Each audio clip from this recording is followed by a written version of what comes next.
And that brings us to the strange creature that is movie 7, the giant mechanical soldier of Karakuri Castle, not to be confused with Karakuri Island, which is the birthplace of Dr. Vegapunk in the actual series. But this movie is, well, it's weird. If I had to sum it up, I'd basically call it a parody of every other One Piece film that has come before it. I think at this stage the production team were well and truly aware of the consistent tropes and plot devices that had appeared in almost every One Piece film, especially the bad ones. So movie 7 is very self-aware because it uses all of them but with some sort of comic twist. The movie is almost pure comedy, by the way. At no point is it or can it be taken seriously, which, that's not necessarily a bad thing. However, if you're not familiar with the other 6 films, I don't think you'll have a full experience of this one. I will say that it does have one really cool piece of action though, which attempts to give an origin story to Luffy's Gear Second, which is nice, and I guess it's fairly enjoyable in general. So look, this is going to be our first meh rating. You can take it or leave it. Now movie 8 is where we change things up quite a bit because this is the episode of Alabasta, the Desert Princess and the Pirates, which is basically a super abridged and reanimated telling of the Alabasta arc. And it's another pretty tough one to recommend. What I will say is that this is not, I repeat, is not a substitute for reading or watching the full arc, and in my opinion it fails horrendously in its mission to retell the Alabasta story. What this movie is good for is for fans who are intimately familiar with the arc and want to see it with some updated animated fights. That's really all. Even then, I think you can quite easily skip this one. And movie 9 is a similar yet different premise because we now have episode of Chopper Plus, Bloom in the Winter, Miracle Sakura, which at its core is a retelling of the Drum Island arc. However, unlike in the Alabasta film, this takes place in an alternate universe, where Robin and Frankie are already crew members, and Walpole has an older, more sinister brother named Mushul. And it sounds really weird, but it actually works quite well. Firstly, because Drum Island is a much more achievable story to condense into movie form, and secondly, because the alternate universe aspects make it worth watching for those of us who are already very familiar with Drum Island. It offers something new, yet very familiar. I mean, with that said, I'd still rate it as a bit of a meh though, because it's interesting, but in no way is it a must-watch event. This does change though once we reach movie 10, which is One Piece film Strong World. And so with this, we have entered the most recent age of One Piece cinema, with Eiichiro Oda heavily involved in their creation. In fact, he wrote this particular film, and it shows. Strong World is like nothing that came before it. Every aspect of filmmaking is displayed on an entirely different level, be it story, animation, art, music, whatever. And in fact, you know what? I'd really like to single out lighting. One Piece often feels like a very flat experience for me, because the movies and even the Toei animated series are quite aesthetically one note. But Strong World makes a huge effort to provide that aesthetic depth with lighting, and even in the more subtle of scenes, it makes Strong World stand apart. The one negative thing I will say is that it does suffer from middle of the movie syndrome, where things slow down and you're just kind of waiting for it to kick back into gear, but otherwise it is a must watch. As for movie 11, that would be One Piece 3D Straw Hat Chase, and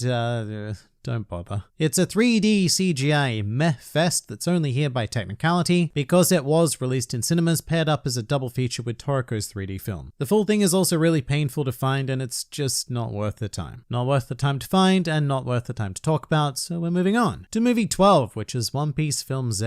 An absolute must watch, which is the first movie to take place following the time skip, and it does something very interesting by having a more marine centric story, which allows for characters like Kizaru, Kuzan, Garp, Kobe, and in fact almost every marine that had been created at the time was in the movie in some form or another, even if it was just a cameo, which is pretty cool because these movies are usually a completely isolated affair. So Film Z feels connected to the world of One Piece like no other, and its main antagonist Zephyr is probably the most sympathetic. In fact, I still have to fight the tears every time I get to the end of this film because it hits so hard, but the animation is stunning, the fights are superb, and it's a great adventure. The only thing I really dislike are the technical devices like the endpoints and the Dynastones. They're just boring, they're overpowered, and they don't belong in this series. Everything else though, absolute must watch. Movie 13 now, and we have One Piece Film Gold, which I will say is a really good one to have your friends watch who may not be into One Piece. And that's because Film Gold gives you a solid One Piece experience with beautiful modern art and animation without the need to have followed the story up until that point, which with Film Z,